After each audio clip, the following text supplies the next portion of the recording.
I think I've made it clear over several videos that it's impossible for Europe to be united. Um, you know, they've been independent too long, and they've developed their own little psyche and and recognition and established and distinguished themselves to unite right now. I mean, even in the beginning, this is how they became nations because folks way back wanted to exercise whatever they do in a national way, in a certain region, and so on. And notwithstanding that God has shown and says that Europe will not be united. Now, real quick, after Rome was defeated by the Germans, there were 10 different Germanic peoples that accomplished the defeat of Rome. You were the Anglos, the Saxons, the Lombards, the Franks, the I think Alemanni, Ostrogoths, the Vandals, and so forth. But three of the tribes were defeated by the Vatican army. First they went in and got them into voodoo, and then knocked them off. So if you want to knock off anybody, you get them into voodoo, and then you could come back and take away the lunch money and beat them up and send them home to sleep. And stay home, don't come back out. Now, I think that it's in the human heart that will prevent us from uniting, because adult kids who are even losing their jobs find it very difficult to go back home because they're not children again, they're adults and so forth, and some of them prefer to die in the street and get into other relationships as opposed to going back home.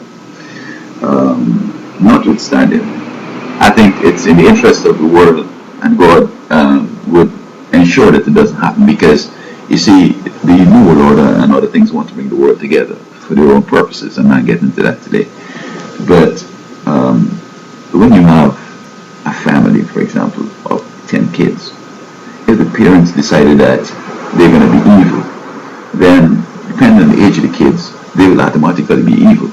God would look at the kids as evil, but when they become at a certain age, then they have their own character to see about. And even though parents continue to be evil, if they choose a different path, they will be accepted and be seen as being different. And so if the world were one, and if Europe were one, it only takes the politicians to get lobbied and bribed and whatever, and they could unleash a whole bunch of evil on Europe. But if they're individual nations, then the enemy and the lobbyists have to go to each nation to get them to join whatever thing they're coming up with, world order or evil or whatever, extreme evil or whatever. And Europe is so important in that the rest of the world belongs to Europe. I mean, it's a fact. Maybe parts of Asia might want to say that, whatever, but Britain had Hong Kong, and the Caribbean, and parts of Africa. France had other parts. So it also talks about, and America was a part of Britain and so forth, so that the 7 tribes that remain own the world. So what's happening in Europe is a microcosm or a sort of a smaller version of what happened to the world. The world cannot unite because these different Britain people and want to unite with the French and the whole 9 yards. So I think that these leaders now should sort of, they don't have to become enemy. They could have a loose association, each person. And the euro, in the Caribbean you have the Eastern Caribbean currency, and some people like Barbados and Trinidad had some serious foreign reserves, but some other smaller nations that weren't having good business, and they even have negative sort of balance of payment and they don't have no foreign reserves. They were using even more than what was allocated to them. And so it created some small problems, and I think by and large it might be abandoned. So same thing with the euro, except that the euro might have been used by the Antichrist, a lot of people, to undermine the dollar. And sometimes in division, things collapse as opposed to if it were one. Sometimes one works, and if it was the dollar alone and it had the support, then it might have been a little more viable. But you come with two, and then there's not enough market for both, and so both collapse, whatever. You know what I mean? So the only stuff that I don't understand.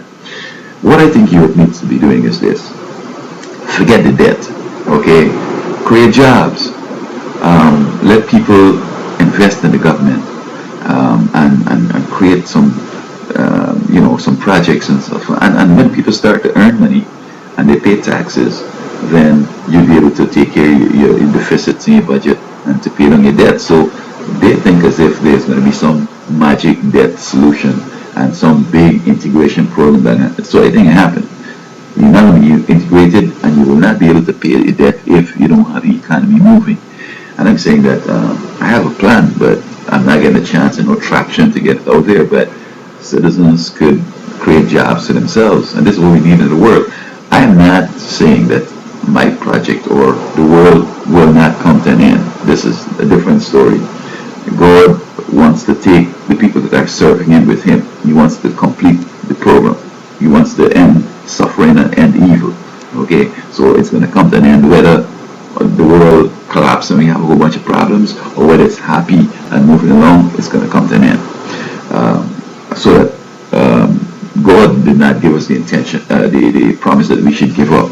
He says that occupy until I come. In other words, He's coming, but you just can't sit down on your laurels and go on in the countryside or on some rooftop or away from the society and saying I'm preparing for the Lord. He says continue living for me, do what you have to do, and get ready. So my point is this: forget integration of the countries. Be concerned about the debt, but go around it in creating jobs and opportunity in your countries, and you can earn money to take care of the debt. And it's just that if we have something working, it just will reduce the amount of chaos and the amount of harass and problems the world will endure before Christ comes. We can have things totally collapse and a whole bunch of strife and problems, which is what seemed to happen because God talks about this. But I still believe that while a lot of people will be losing their minds and doing all kinds of stuff, I'm going to be happy. God's going to take care of me. I have to worry about all the stuff that a lot of people are worrying about. So that even though things will get bad, it's going to happen for me. Because, and a lot of people like me, we are working with God. And when people don't have anything to eat, God is going to give me something to eat. He's going to send a raven with, a sandwich for me, or suddenly a tree going to be running some water, spewing some water, and I'm going to get my drink and so forth. So this is my message. Concentrate on creating jobs, and every problem is going to be over. And don't think that you're going to integrate. The world will not be integrated. Don't believe the Antichrist and the new world order people.